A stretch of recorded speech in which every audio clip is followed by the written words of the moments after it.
I grew up in a small mountain town in Washington. Quiet, surrounded by pine trees and fog that rolled in like smoke every morning.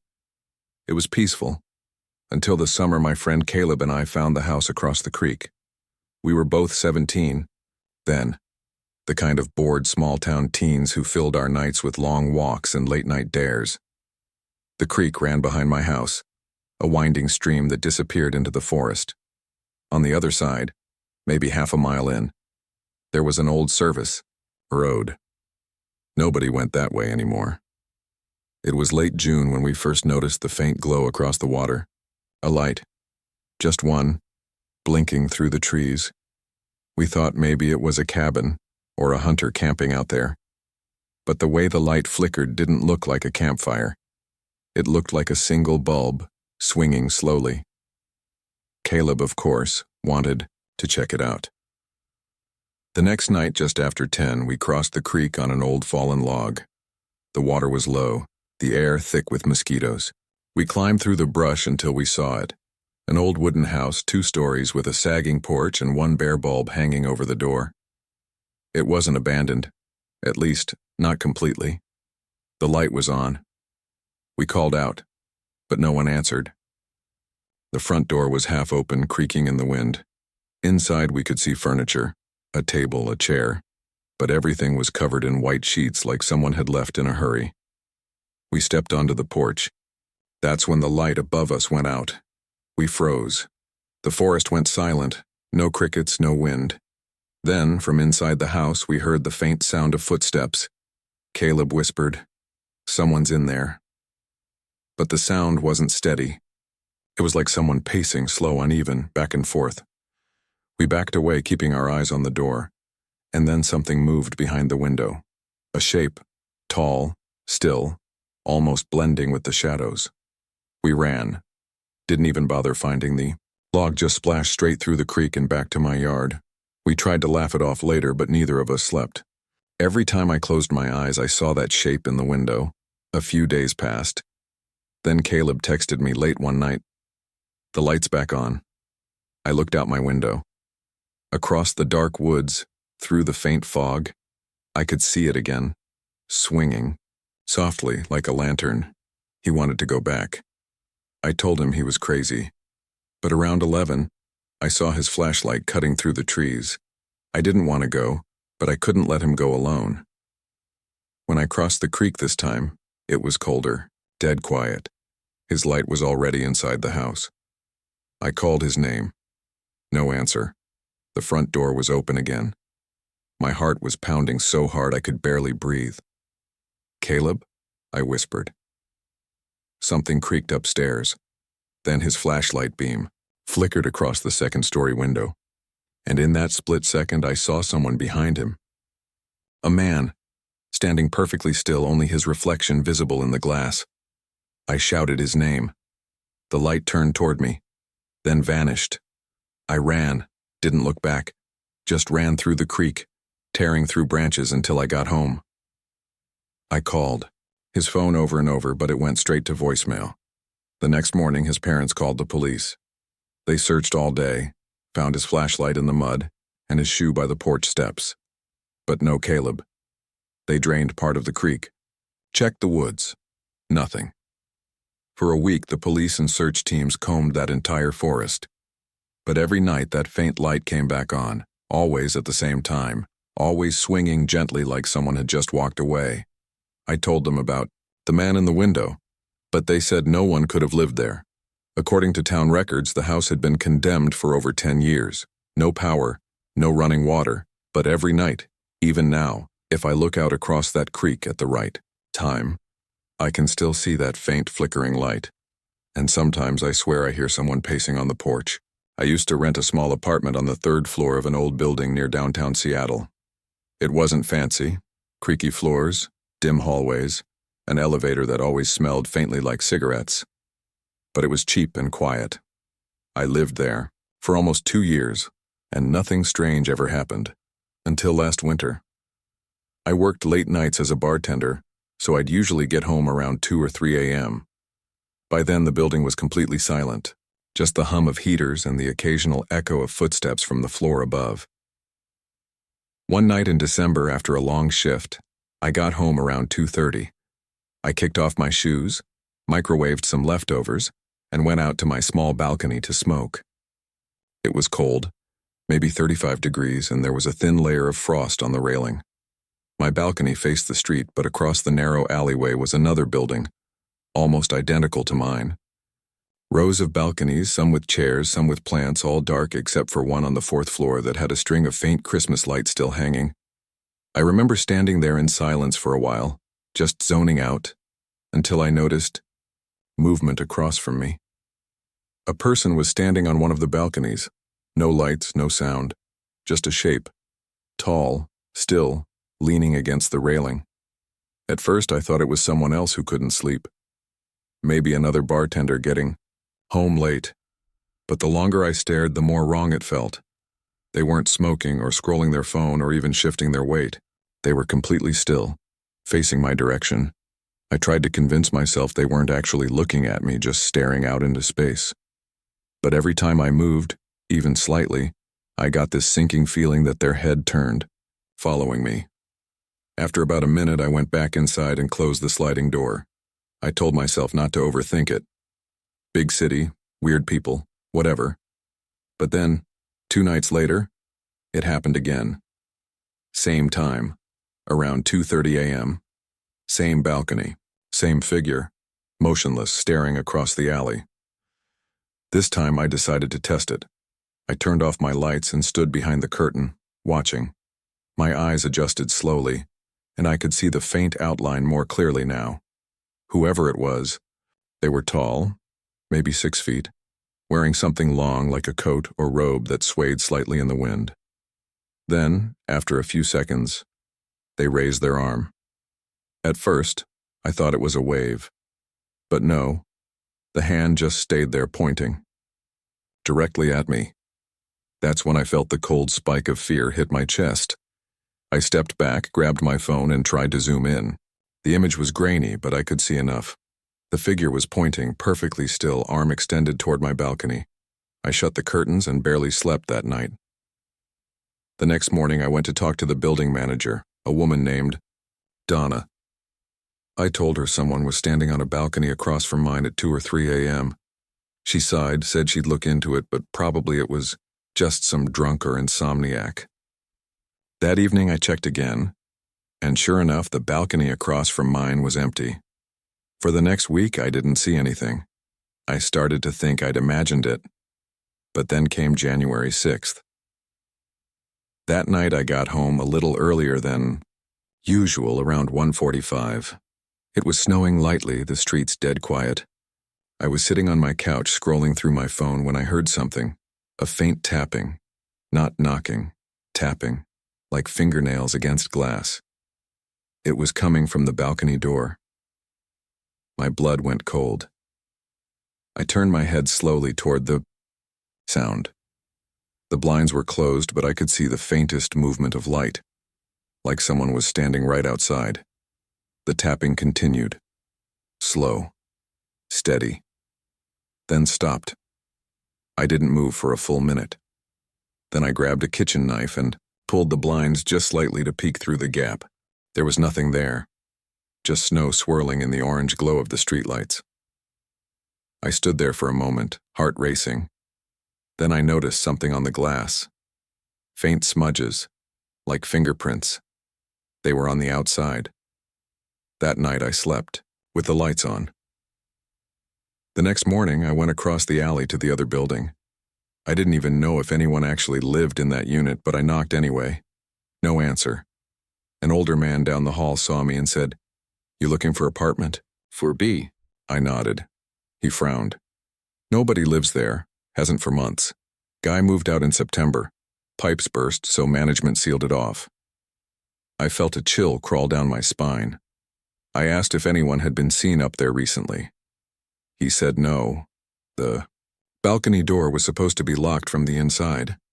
When I got back home that night, I double-checked my own balcony door. Locked. Secure.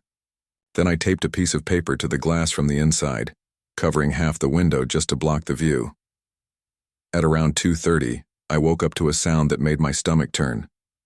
That same tapping. Only now. It was louder. Faster. And it wasn't coming from the glass. It was coming from the metal railing. I froze, listening. Tap. Tap. Tap. I couldn't bring myself to look. But then I realized something worse. The paper I'd taped up earlier was gone. Torn off. I took out my phone, opened the camera slowly and turned on video. I pointed it toward the sliding door and hit record. I couldn't see much through the dark glass, just faint motion, maybe wind, but there was definitely something there. I called the police, told them someone was on my balcony. They arrived within 10 minutes. I met them in the hallway, shaking. When they went out to check, one officer opened the balcony door slowly, flashlight sweeping across the snow-covered floor. Nothing. But the snow told its own story. There were footprints. 2 sets, one leading up to the railing and one leading back over it. The officer leaned over and pointed his flashlight downward. "That's a long drop," he muttered.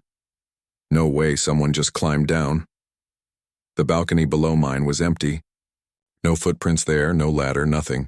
Just the prints in the snow leading up and stopping at the railing. They took my statement, advised me to keep the door locked, and left.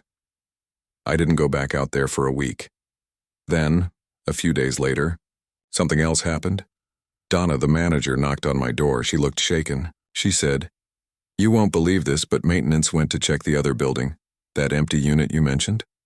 I nodded. They found the balcony door open. I asked if anyone had broken in. She shook her head. No sign of forced entry. But the inside? It looked like someone had been sleeping there. Blankets, empty bottles, food wrappers. My heart sank. Then she said, "They also found something taped to the inside of the balcony door. A piece of paper." I waited. She swallowed hard. "It had your apartment number written on it." After that, I broke my lease early. I packed my stuff and moved out within a week. It's been nearly a year, and I still live in the city, but in a high-rise now. No balconies, no facing buildings. Sometimes, though, when I'm walking home late at night and glance up at apartment windows, I catch myself looking for a figure. Tall, silent, standing perfectly still on a balcony. Because part of me knows, if I stared long enough, I'd see one looking back. I used to work as a night security guard for a small industrial park about 30 minutes outside Kansas City. It wasn't exactly a dangerous job, just boring. A few warehouses, an office building or two, all surrounded by chain-link fencing and pine trees. I took the job because it paid better than retail, and most nights it was easy. I just had to make my rounds, check the gates, and fill out the hourly log sheet.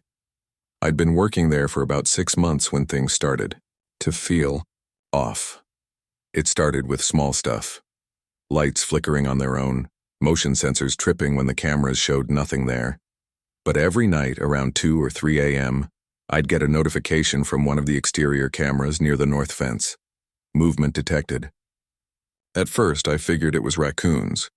There was a field right beyond the fence, and sometimes you'd see deer wandering close to the lights. But the more I watched, the more I noticed it wasn't random. Every time the motion alert triggered, it was from the same exact spot. Camera 7, the north perimeter just past Warehouse B. After the 3rd night in a row, I decided to check it myself. It was around 2:45 a.m., cold and windy. I drove the little patrol cart down the path and parked near the north fence. My flashlight beam caught the frost sparkling on the wire. Everything looked normal. Quiet, empty. Then I saw it. Right there, in the mud by the fence. A shoe print. Large, deep, pointing inward, like someone had been standing just outside staring through. I called it in to my supervisor the next morning. He told me it was probably a contractor or someone from the neighboring property cutting through. "Just keep an eye out," he said. "If you see anyone again, call the cops." So that's what I did. For a while, it stopped. But then about 2 weeks later, I started hearing things, not inside the buildings and outside near the fence line. Voices, faint at first, like a conversation just out of earshot. I'd step outside my booth and listen, but the moment I did, it would stop.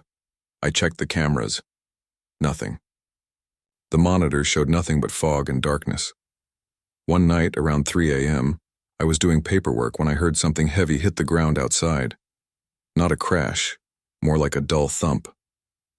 When I went out with my flashlight, I saw a small pile of dirt next to the fence, fresh damp soil like it had just been dug up, and behind it, a hole. Someone had started digging under the fence. I radioed the local sheriff's office right away. A deputy came out, checked the area, and told me they'd patrol by a few times that week. They filled the hole, left a report, and told me to stay inside and lock up tight. I didn't argue. 2 nights later, the motion sensor on camera 7 triggered again. When I looked at the monitor, my stomach dropped. The feed was shaky. The camera was being moved. You could see a hand, just a hand, gripping the wire as if someone was shaking the fence. Then the camera cut to static. I froze for a few seconds before I grabbed the radio. Base to patrol, possible intruder, north fence. No one else was on duty that night. Just me. The power flickered for half a second, the lights buzzing, and I remember thinking, do I really want to go out there? But I had to. I took the flashlight and my radio and walked toward the north lot. My footsteps echoed on the pavement. The whole place felt wrong, like the air itself was holding its breath. When I got near the fence, the smell hit me first. Damp earth and something else. Metallic, almost like blood. My flashlight flickered over the wire, then landed on something that made my skin crawl. There was a man, standing just outside the fence. His face was half hidden in the shadows, but I could see his eyes, pale, wide open, locked on me. He didn't move, didn't speak, didn't even flinch when the light hit him. I raised my radio, but before I could say anything, he smiled. A slow, unnatural grin that didn't reach his eyes. Then he took a step back into the darkness. I ran. I don't even remember getting back to the booth, just slamming the door, locking it, and calling the sheriff again. They came out 20 minutes later, searched the area, found nothing. No footprints, no camera feed, no signs of anyone there. But they did find one thing. Something had been left leaning against the fence. A small wooden cross crudely carved with my initials burned into it. After that, I didn't want to go back, but I couldn't afford to quit. So I switched shifts with another guard, taking earlier hours. For a while, it was quiet again. The night shift guy, Tom, never complained. Then one morning I showed up to relieve him and he wasn't there. His cart was parked by the north fence. The gate was wide open. When I walked over, I saw his flashlight lying in the dirt. The camera feed from that night and the one from camera 7 was corrupted, completely static. They searched the property for 3 days. No Tom, no signs of a struggle. But when the police finally reviewed the camera logs from the previous week, they noticed something strange. Every night before Tom disappeared, the camera would flicker briefly at exactly 2:57 a.m. And in that half-second flash of video, you could see a man's face reflected in the glass of the security booth window. Pale, wide-eyed, grinning.